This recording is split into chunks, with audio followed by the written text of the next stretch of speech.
Hello, welcome back.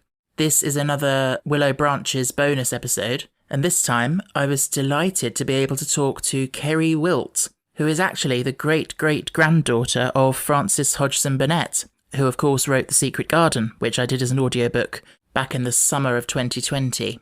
Doing The Secret Garden as an audiobook last year was actually the first time that I had read the book myself, and I absolutely just fell in love with it. It's such a good book. And I can't wait to read more of Burnett's work. And so to be able to talk with a member of Burnett's own family, a descendant, was really special. And Keri has actually sort of made it her life's mission, I think, to spread the word and spread the message about Frances Hogdson Burnett and her work, particularly The Secret Garden. So to have this conversation with her was really inspiring. And I hope you enjoy listening to it. I am Mary Lennox. Captain Lennox and his wife died of the cholera. The child is to be brought here. What you're to be kept at Misselthwaite Manor for, I don't know. There's nothing likely to improve children at Misselthwaite. I went into the orchard. There was no door there into the other garden. What garden? It was Mrs. Craven's garden, and she just loved it. Mr. Craven had it shut when his wife died so sudden. No one's ever gone in since. What are you doing here? I heard someone crying. You didn't hear anything of the sort. Can I trust you? There is a door into the garden. I found it. Whatever happens, you never would tell. It's the strangest house anyone ever lived in. So, I'm joined on this episode I'm honoured to be joined by Keri Wilt, who is the great-great-granddaughter of Frances Hogdson Burnett. So welcome, Keri. Thank you. I'm so excited to be here. It's such a delight to have you. So Frances Hogdson Burnett is known for writing such classics as A Little Princess, Little Lord Fauntleroy, and of course The Secret Garden, which I did as an audiobook last summer. And it was actually last summer when I read it in preparation for doing the audiobook was my first time reading it in my life. Oh, it was? So it's my first time discovering her work, and I've just fallen in love with it. So I can't wait to read more. So tell me what made you decide to pick it up this summer when you had never read it before? Was it suggestions from other people?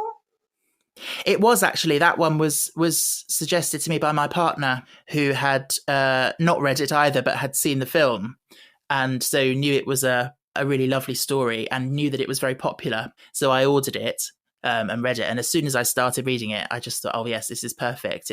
I love it. I often suggest to people with younger kids that they start with, specifically The Secret Garden as well as Little Lord Fauntleroy, that they start either by reading it to them or by listening to an audiobook because of the English dialect and the way it's written.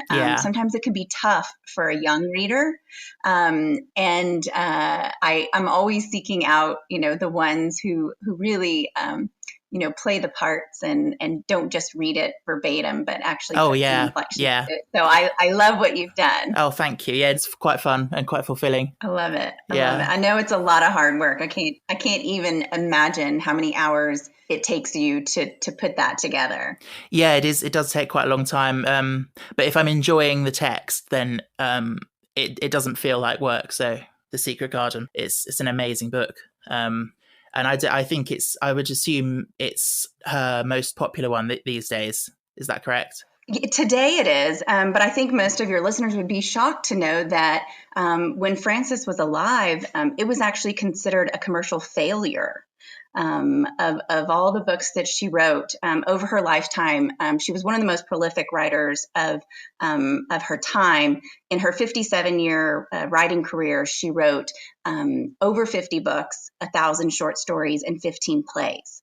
And when she died, the New York Times didn't even mention The Secret Garden in her obituary. Wow. It wasn't actually until really kind of the 1940s when kind of the resurge of the classics came, and the librarians and the teachers across the world were the ones that really pulled it forward and said, no, this is important. This is a story that our kids need to be taught in schools and that people need to hear. So I every time I see a teacher or a librarian, I always stop and thank them. I wonder why. I wonder why it was not received so well in her lifetime. So it was a later book for her. Just like everything else, it could have been, the things that were in competition against what she, was putting out there at the time. Imagine trying to put out a book when Harry Potter comes out with a new one and something along that vein. Mm. So it may have been that. She had 5 bestsellers, and I think sometimes, the more albums you put out, even with music, people expect that to be like the last one. And but honestly, I really am not quite sure exactly why it wasn't. Maybe the other ones just had such enormous success that anything less than that was considered not a commercial success. So not real sure. Yeah. And did she think of herself as a children's author or more of a general author? No, I think she would laugh at that today, because she was really, she wrote romance novels more so than anything else. 95% of her work was for an adult audience. And I don't think that most people would know that, but really when she was writing, you didn't really write, children's books. Children's books weren't a thing. You just wrote books. Mm. And there were some that kind of crossed over, and when she had the children as the main characters, those were the ones that really crossed over and became what are known today as children's books. But back then, they were, these were young mothers who were reading the books about Little Lord Fauntleroy, and then putting, their poor young boys in knickers and sending them off to school. I'm curious as to, from your point of view, what was it like growing up as the direct descendant of someone who is so universally loved and renowned? Was there a lot of emphasis placed on that as you grew up, as like that was your family history? So yes and no. So I assumed that everybody else had a Frances. It never occurred to me when I was young that you didn't have someone in your life that was famous or that had done something. It was quite normal. We actually called her FHB in our family, because to say Frances Hogdson Burnett was crazy. It was too long. So my mother always referred to her as FHB or Frances. And but no, so it's such a crazy thing, because my great-great-grandmother Frances was like Oprah Winfrey of her time. She was uber popular, couldn't go to the grocery store, was hounded by the press, so famous that she really almost, she had to retreat really inside. So it was a very overwhelming life. And so my great grandfather, Vivian, really did what I think you see a lot of children of famous actors or famous musicians do, which is they become very quiet and secluded and try very hard to separate their life from that of this overwhelming fame. So, for example, my great grandfather was a publisher and in the business, but he actually lived in Colorado, and he never told his editor that he was Frances's son. And a rival newspaper actually got the scoop, and the editor came like running in the room, like, how did you've been here 7 years and you never told us that Frances was your mother? But, he wanted to make a name for himself all by himself. And then Frances passed away, and my great grandfather died maybe 4 years later at a very young age. And so my grandmother was then raised by basically the daughter-in-law. And also same thing, just raised a very quiet life. My grandmother, would mention, that Frances had written some books, and it was kind of referred to in a very general way.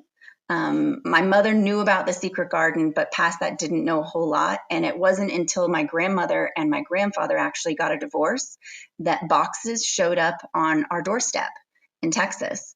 And my mother started opening these books, and there were letters, and there was memorabilia, and there was photographs. And Frances's life kind of went from this relative who wrote some books to something much bigger than that. And luckily, with the help of all of these boxes of memorabilia, plus things that are housed in some of the major institutions here in the United States and abroad, and with the help of 5 different biographers, they were able to piece together her life and really tell the true story of who Frances was. Gosh. Outside of just being an author, she, she was very much a woman ahead of her time. Mm-hmm. She made more money than the big boys. I said she was the most prolific writer of her time. She actually changed the copyright laws to what they are today. Oh, really? That help protect authors from piracy. Yes. So back when she was, she had written Little Lord Fauntleroy, someone had taken Little Lord Fauntleroy and turned it into a play. And back then you could do that. You could take someone's book and you could convert it into other forms. The author's rights were not protected in that fashion. And so her friend wrote to her from London and said, this is horrible. This is not what you intended it to be. He's, just done a terrible disservice, and you need to come over here. So she got on a steamship and she went over and confronted him and said, this is my book. You've stolen my work. And he said, well, I'll give you half the profits. And she said, no, you won't. You'll give me all of them. And argued back and forth. He refused. And she's also, by the way, this little barely 5 foot, redheaded, curly redheaded, fiery woman. So, she was not taking no for an answer. So then she rented the hall across the street, put on her own version, ran him out of town, and then with her lawyers took him to court. And because actually what he was truly doing was still legal at the time, what they ended up getting him for was what was illegal was that he actually took her physical books and handed them to the actors as the play instead of taking the time to write it out by hand. Yeah. It's very similar to the way the mobsters were caught by mail fraud. Yeah. If you remember that. Yeah. So they caught him on a technicality, but what it did was it brought to life just this need for the loops to be closed. And so she and her team of lawyers took it all the way up, and it changed the copyright laws to what they are today. They threw a huge banquet in her honor, and just basically said, finally the author's works would be protected in a way that they just never had been before. So that's fascinating because I had heard that I knew Victorian authors, I was thinking Mary Shelley and Bram Stoker and things like that I'd heard of their works being adapted, just without any connection to them. Correct. And so I had wondered how it had changed to how it is now. So yeah, that's interesting. Yes, it's all Frances. Yeah, brilliant. And so for you, at what point did you start to be interested in her and embrace her work and her life and want to know more about her? So much like you, I was a late bloomer to the secret garden, believe it or not. So I grew up, I'd seen all the movies, kind of been raised in that. I'd been to I'd seen the musical probably 50 times, but I had never read the book. Believe it or not. It was like my dirty little secret that I would sit and hope that nobody ever asked me, and which nobody ever asked me. So I never really said I did, but I never said I didn't either. So I didn't read it until I was 38 years old. And And really, it came at a time when I was probably very typical at that age. I had 2 kids of a young age. I was really buried in what I call the weeds of busyness, and was exhausted and overrun and basically watering everything else but myself. And I believe in perfect timing, and that you read things at the right time, and that you see things and you hear things at the right time. And reading The Secret Garden at that time for me was a lifeboat. It was something that I needed to hear, I needed to see, I needed to relate to the brokenness of the Secret Garden and the lack of tending that it had fallen into, and recognize the work that Mary and her friends put in, and recognize in myself that I also needed to get back to work. I needed to unlock those dreams. I needed to, pull out the weeds that were keeping me from doing the things and growing the things that I'm meant to grow in this world. And so coming out of that first reading, I didn't know exactly yet what I wanted to do with it, but I knew I needed to share all of the little lessons and the life lessons that were tucked inside the pages. And it took a few more years before I kind of started to evolve into just trying to do what Frances did, which is spread a little bit of the hope that it doesn't matter how locked up or abandoned your life might be. All you have to do is turn the key and get back to work, and you can grow practically anything. Yeah, no, it's so beautiful, isn't it? And I think it's something we can all relate to and we can all learn from. And that's what makes it so surprising to me, that it was not embraced in her lifetime, and that it's only crept back into popularity later. Mm-hmm. But yeah, I mean, I find when I read it, and then when I've reread it again since then, that the writing on so many levels, you can just see what an incredible writer she was, because obviously the overarching themes of nature and healing are just so important and beautiful. The actual plot itself is really gripping and really interesting. The characters are really well formed. Her dialogue is so, like, each character has their own distinct voice, and it's so lifelike. And then even on the scene level, it feels almost like, I come from a theatre background, and I feel like she knew how to write a scene that has the right beats to it and the right emphasis. And it's just, I feel like I wish I had discovered her work sooner, because, but now it just makes me excited to read some more of her work. Well, it's interesting you say that, because, she didn't write it until later on in her career. She was in her late 50s, early 60s when she wrote it. And she had been really writing the story in her mind all her life, she said. But she had written many plays prior to this. And I think it's interesting you say that. I think that the lessons she learned when she converted some of her books to plays definitely made this book better than it probably would have been had she written it, 20 years earlier. She had the unique opportunity to, A Little Princess was actually written. She got to write it 3 different times. It was originally called Sarah Crewe and What Happened at Miss Minchin's. And she was asked to convert it into a play. And when she did, new characters arrived and new scenes. And so she wrote those in, and the play was so well received that the publisher came back and said, we want you to write it again with all of these new scenes and these new characters.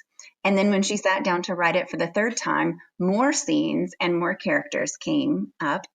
She used to talk about how she would no sooner turn in a manuscript and she would walk away from the mailbox and characters would start coming back at her. Yeah. And she would explain to them that they were too late, that if they wanted to be in this book, that they needed to show up earlier. And so she got to kind of have a piece of work evolve over 3 chances at it, really. Yeah. But I'm sure that process really helped fine tune the way she wrote in her later years. Yeah, that's so relatable. Like in any creative process, that it can be so difficult to come to a point where you let go and you say, okay, it's done now. It's very easy to look back and think, oh, I wish I'd done that differently. Well, And every artist does that. I mean, it Exactly. doesn't Yeah. matter what the medium is. Yeah. Art is always evolving. And it's for me, it's the best way to explain to someone why every single movie looks different and why that's 100% okay. Frances knew what it was. She knew what it was for her work to evolve, and to expect that someone else would take on her work and it not evolve in a whole nother way. Then it wouldn't be art, right? It's supposed to be growing and changing and moving, and she would have loved every iteration that's out there. Yeah. Do you have any favorite adaptations that you've seen or of her work? I like to remain neutral in that conversation. That's fair enough. No, actually, you know what? It's interesting because I do love them all. I think probably for me, the musical is my favorite, only because I just have an affinity for musicals, and I just love the creative way that was done. I grew up on the 1993 version. The older versions were a little too dark for me. Just black and white, I think, probably as a kid didn't resonate with me in the same way. But I also really loved this new version. And I got a chance to interview all of the producers and the directors and many of the cast. And it was fascinating because I think they captured probably Frances better in this movie than I've ever seen her, even through the biographers. There's so much of her and her life interwoven in this version. Can you give any examples of that? Oh, there's a scene in the very, very beginning where Mary is playing with this doll and she's making up stories. And when she's eating at this big long lunch table, the boy basically yells at her and tells her that stories are stupid. Frances had two older brothers, and Frances was the younger than them, and Frances started telling stories at 3. And so she would literally be wandering around telling stories, romantic stories, happy stories, fairy stories, whatever. And I'm sure she was just an annoying little sister, right? Imagine someone as prolific as Frances just literally spilling out of her mouth stories all the time. And the boys were very, very unkind to her. So much so that she quit telling them stories and really just relied on her sisters. And at some point, she and one of her sisters devised a plan to really shut them up. And they decided to turn in a story to a magazine. And they picked grapes in the field and they sold them in the market in order to buy paper because they were dirt poor, and postage. And she wrote this story and she sent it off. And it came back, and the letter actually says, we can't believe that an English girl could write this story. And a girl of your age, if this truly is your work, write another piece and we'll reconsider. So she wrote another piece and it came back, and they bought both pieces and continued to buy pieces. And all of a sudden the money started coming in, and guess what? The boys, they didn't think her stories were stupid anymore. Yeah. Now that they were supporting the family. And that was her first experience with publishing, and she was never once turned down by a publisher from that point forward. That's amazing. Which is also amazing. Yeah. So I know you have your podcast and you blog, you work as a motivational speaker, that kind of thing. What kind of lessons from particularly The Secret Garden are some of your main themes that you like to talk about? One of the biggest one, I think, especially this time of year, we're all still kind of planning for the future and, setting goals and doing all of those kind of things. It's always really easy for us to dream about what's the next thing. What are the things we want to do and grow? But one of probably the most crucial steps that we all miss is really looking at what our life looks like today, Like one of the first things Mary does when she gets inside the abandoned secret garden is she walks around and she takes it all in. She walked under one of the fairy-like arches between the trees and looked up at the sprays and tendrils which formed them. "I wonder if they are all quite dead," she said. "Is it all a quite dead garden? I wish it wasn't." And she notices the weeds and the fallen branches and the path at their feet that has been, littered, and evaluates the work that needs to be done. And there had once been a flower bed in it, and she thought she saw something sticking out of the black earth. Some sharp little pale green points. She remembered what Ben Weatherstaff had said, and she knelt down to look at them. "Yes, they are tiny growing things, and they might be crocuses or snowdrops or daffodils," she whispered. She bent very close to them and sniffed the fresh scent of the damp earth. She liked it very much. "Perhaps there are other ones coming up in other places," she said. "I will go all over the garden and look." So many times in my past, I have set goals without really thinking through what my garden and my life looks like right this minute. At the end of the day, those goals really don't match with what my life look like. I may have 2 kids under 3 and, I have a job and I've got this other big thing on the horizon. And so things need to be adjusted based off of what we are today. And, just taking the time to notice that before we go forward and take it in and just see it for what it is, I think is important. Yeah. No, definitely. That's so inspiring. What's your favorite lesson from the Secret Garden? What did it teach you? Yes, similar actually to what you've said. And I don't know, I guess a kind of belief and a faith in hope and the ability to always grow, no matter how sort of desolate and dead things might look or feel. Yeah. There's always that spirit of hope that can, if you give it a little bit of work and a little bit of tending, you can nourish it and make it grow. I just think that theme is so why I've fallen in love so much with that book. And I just some of the characters in it, like Dickon, he's such an amazing, lovely character. He's almost feels like too good to be true in some ways. Right. Like, and the way Mary says that she wonders sometimes if he's an angel, or if there was an angel that lived on the Yorkshire moors, would it be like Dickon? And I just think the fact that he's a really good role model, isn't he? The fact that he doesn't judge, and he doesn't get sort of mad about things. He just he accepts people for who they are and sees the good in everyone. And it's I don't know. It just makes reading it is like having him as a friend almost, and wishing that you did know someone like that, sort of thing. Absolutely, he is by far my favorite character. Yeah. People often ask me if I relate to Mary, and I'm always like, no, not at all. I had a really hard time with Mary in the beginning. I'm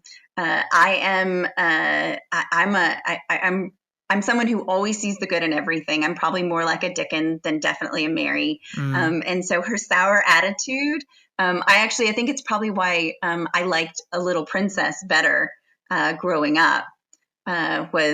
She had a much more a better attitude, a more positive attitude than Mary did. I liked Mary in the end, but in the beginning I didn't relate to her. Yeah, it's interesting, isn't it? Because she's kind of an anti-hero at the beginning. Right. In a way, I mean, I guess we can all relate to, sometimes we all feel contrary. Yes.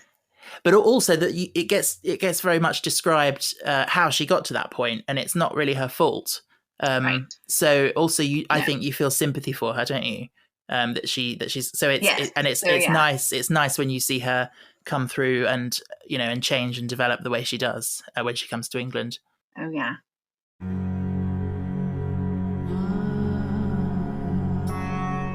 Her father had held a position under the English government and had always been busy and ill himself, and her mother had been a great beauty who cared only to go to parties and amuse herself with gay people. She had not wanted a little girl at all, and when Mary was born, she handed her over to the care of an ayah who was made to understand that if she wished to please the Memsahib, she must keep the child out of sight as much as possible.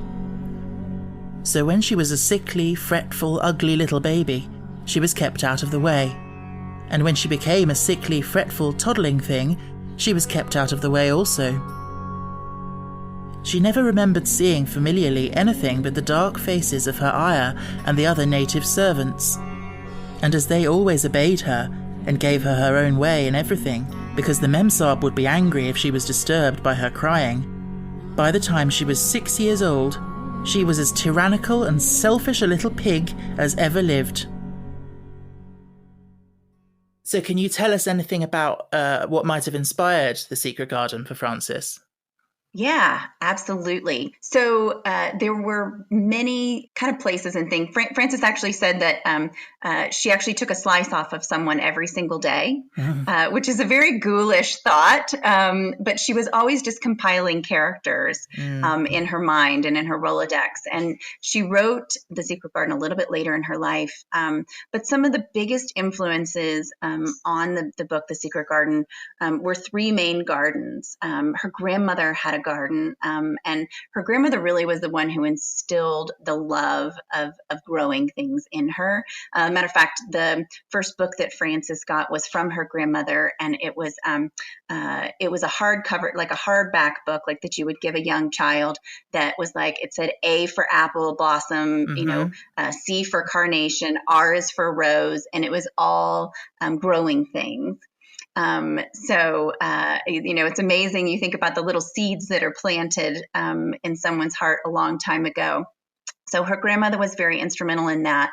There was also a second garden that was down the street from them in Manchester that she would kind of peer through, and had this green door that kind of became the Secret Garden door in description. But the third one was a house that she rented for 9 seasons in Kent, England, called Maytham Hall. When you rent an estate such as this, it's one in which not only did you take care of the estate, you also took care of the church and the poor and the town and all of those kind of things. So if you think about the bigness and the broadness, and when she came to Maytham Hall, the garden was abandoned. It had not been looked after or cared for, and this was right after her son had died. And one of the things she really did was put her hands in the ground for the very first time and create something from what was really abandoned before. Several other characters kind of came out of that. The robin that is in the book came back to visit her at this place every single season. She actually had a writing room out in the corner of one of the gardens, and he would sit, and as she wrote, he would flit about. And she said he was one of her best friends because he didn't talk back. And then, of course, it had giant walls with ivy growing all over it, just like the Secret Garden. But the biggest influence in that garden was the door. So within the Maytham Hall, there was a bricked wall. But within the bricked wall, imagine an arch of bricks, and then bricks that bricked up the inside of the arch, like someone had closed a door. Like where a door once was, it no longer was. And you can just imagine Frances strolling through the garden, looking at this and wondering, now, why would someone lock up a garden? What would that be? So really that garden itself had the biggest influence on her writing. Yeah, I can imagine that. Yes, and also you mentioned one of her sons died Mhm. young. Yes. Was is there any connection there to Colin? Yes, very much so, because he had tuberculosis, and she took him everywhere, all over the world, trying to find a cure and to get him healthy. And so he spent much of his time in bed the last 2 years. So yes, for sure. I can see Colin then. And one of the biggest themes in The Secret Garden is really death. Yeah. And she was very she had a hard life with that. Her father died when she was 3 years old. Her mother died when she was just short of 20. Her son died. She had the death of two marriages. She knew what it was to have to walk through that, and but also knew the healing power of positive thoughts, of nature, of she knew the things that helped bring her back to life. And just like any other author, you write about what you know, uh, and she definitely knew about that. I've just been reminded as well that as the story goes on, there's this big introduction of the theme of the magic or Yeah. the big good or whatever, Yes. and The that big good thing. yeah, that's it, the Yes. big good thing. It seems to me such a wonderfully sort of inclusive way that she presents that because it's so open to interpretation. You can take what you She want from really that. does. Did you notice that when she refers to magic, that it's a capital M? Yeah, yeah, yeah. So, I mean, she clearly meant it as a true character Yes. within the book, which I think is also really interesting. And you're right, she left it so open. Some parts you think, oh yes, she's referring to a higher power or God. Other times you think, okay, well it's really nature she's referring to, and other times it's positivity, it's mental thought, and then other times it's, my favorite is the magic is in me, the magic is in me. I mean, it's Yes. really it's the work we do with our own hands, Absolutely. that really I think is the key that ignites the magic. It's not just one or two of those things. It's kind of all of them combined together with the work that we're required to do to grow things. But yeah, and I love the way she refers to something about don't stop believing in the big good thing, by whatever name you call it, because the big good thing doesn't stop to worry itself about what you call it. Never thee stop believing in the big good thing, and knowing all world's full of it, and call it what thou likes. Thou wert singing to it when I come into t' garden. I felt so joyful, said Colin, opening his beautiful strange eyes at her. Suddenly I felt how different I was. How strong my arms and legs were, you know, and how I could dig and stand, and I jumped up and wanted to shout out something to anything that would listen. The magic listened when thou sung doxology. It would have listened to anything thou'd sung. It was the joy that mattered. Lad, what's name's to joy maker? I love Yeah, that. I love that. I love that too. It's because it's something that we can all, regardless of what our walk of life is, it resonates with us all. It gives us all hope. And for me, the most powerful aspect of it is where you mentioned the magic is in me, and it's something that I have the capacity to do. I have the capacity to grow and change and improve and everything. You think that it can't possibly get any more beautiful, and then you peel back another layer, and it does, and it's lovely. Right. It's lovely. I think one of the best things about this story is that, and most people will tell you that they've read The Secret Garden multiple times over their lifetime. Some people read it every single year. And it really is one of those books that is what you need when you need it. There's always something new to find. And, I think the more you read it over the years, I think you'll find, as we all read books through a lens, right? And our lens is what's going on in our life in that moment. Yeah. And I think that's kind of, Frances basically created this amazing, like, seek and find, garden labyrinth or something, to where, there's always something hidden around the corner that are those words that you need right when you need it. One of my favorite lines is, where you tend a rose, a thistle cannot grow. For me, that was my magic in me moment for me, was that just aha moment of, oh, if I don't want those bad things growing in my life, I actually have to tend to the good things. I've got to put the work in on the other side, and that the magic that is in tending to our lives and to our relationships and to our gifts and dreams, it's vital. Thistles grow without any work whatsoever. Yeah. But the real good things in life take work. Yeah, that's so true.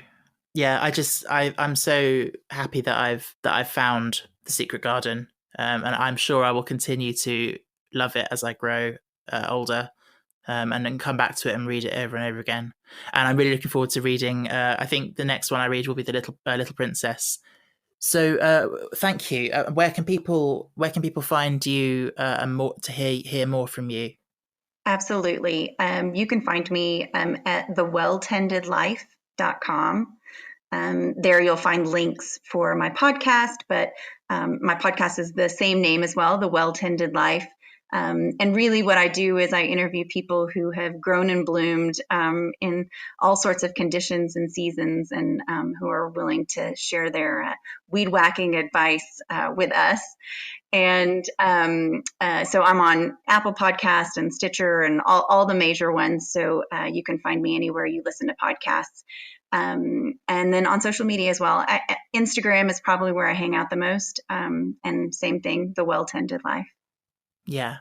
So you're really, I feel you're really carrying on Frances's legacy in a sense of spreading that hope and tying it into nature and everything. So thank you for that. Well, thank you, and I'm super thankful for her to. I firmly believe she planted seeds in her work, that really will help us all grow in the future. So I'm just super lucky and thankful that I get to be a part of it. To stay updated with Willow Audiobooks, you can follow us on social media. Just search for Willow Audiobooks on Instagram, Facebook and Twitter.